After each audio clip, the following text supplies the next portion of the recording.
magandang morning mga Karaki-Rice. Ayan, ito po yung channel natin.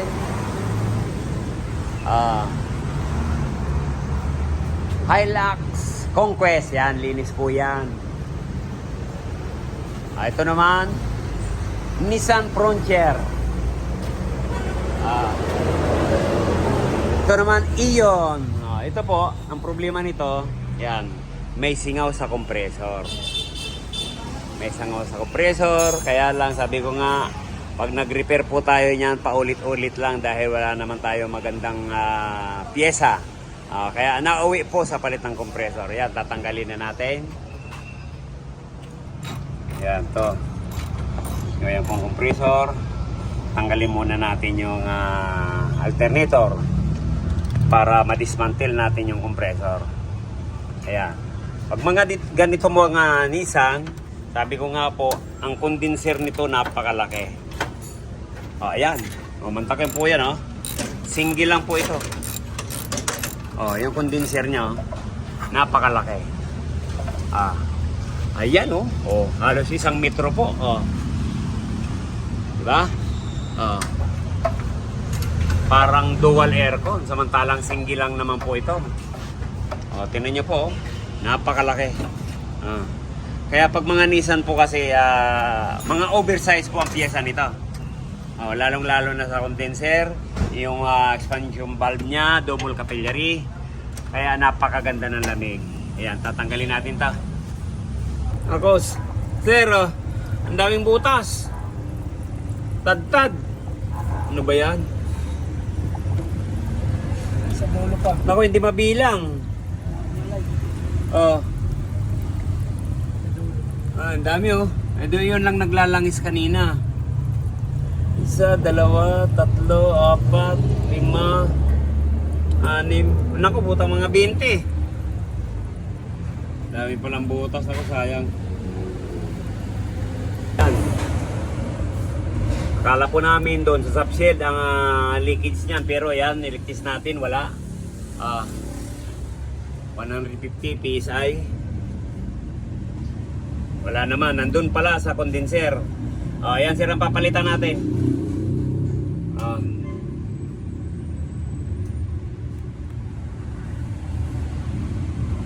Kasi kahit 50 lang yan, lalabas po yung singaw dyan. Ngayon wala. Okay. Sige. Okay, yan, ligtis natin. Yung evaporator ng Frontier, yan, ligtis natin.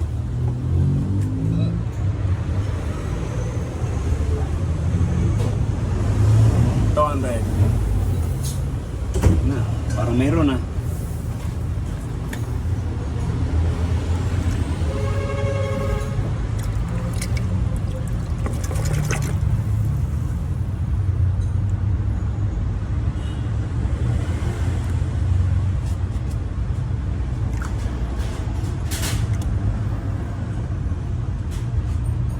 Buti na lang. Wala. Yun, doon lang po talaga sa condenser. Ayan. Balik tayo mo.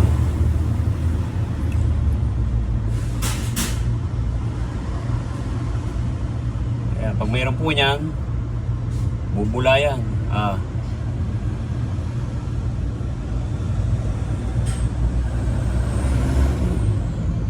Okay, wala. Sir, yan na. Ito na yung pinalit natin na bago. Expansion valve. Buti wala naman dito nga singaw. Yan. Ito po yung dryer. Balik po tayo.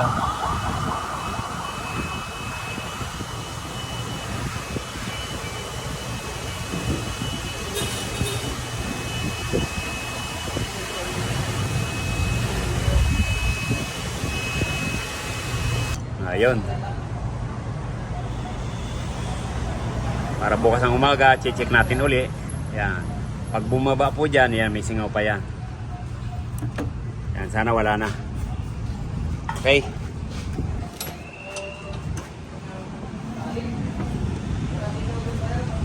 Napakalaki. Napakalaki. Ng condenser.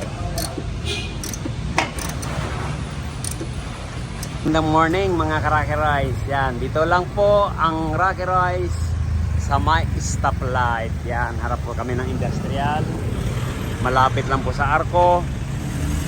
Yan. Boundary po yan ang Giginto at Malolos. Dito lang kami sa tabi ni Macdo. Yan, Macdo, baka naman.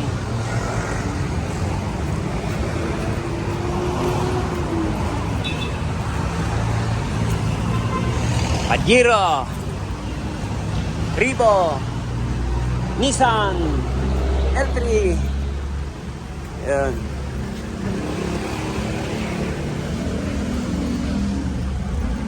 Yan na po mga ka-Rocky Rice. Ito yung pinalit natin na condenser. Sabi ko nga, oversize siya. Napakalaki.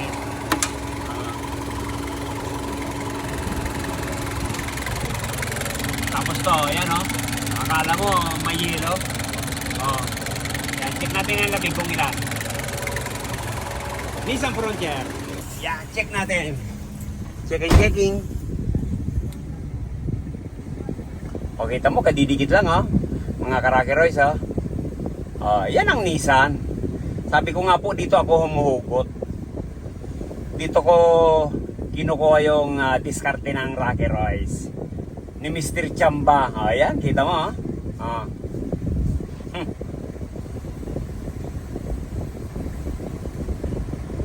Kaya pag maliit po ang condenser natin, yan, sabi ko nga, kailangan natin i-modify po yan.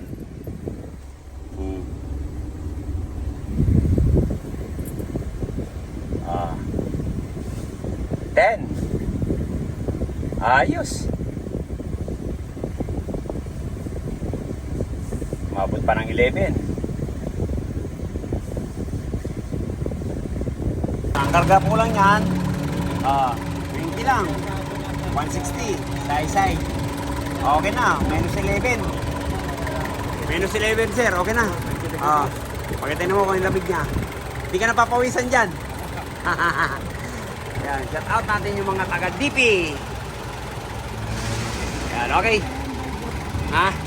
Yan. Ganyan talaga, nagpalit tayo ng condenser, nagpalit ng dryer, palit ng expansion valve yan. Kaya, ang ganda ng lamig, sir. Ayan. Ayos. Akala nga, compressor, yung pala dito ang problema. Ayan, okay na. Basta makita po natin ang problema, ayan, shoot sa balde. Hindi na tayo makikita niyan, sir. Ayun, maintenance na lang. Okay? Thank you. And okay na. Nissan Frontier.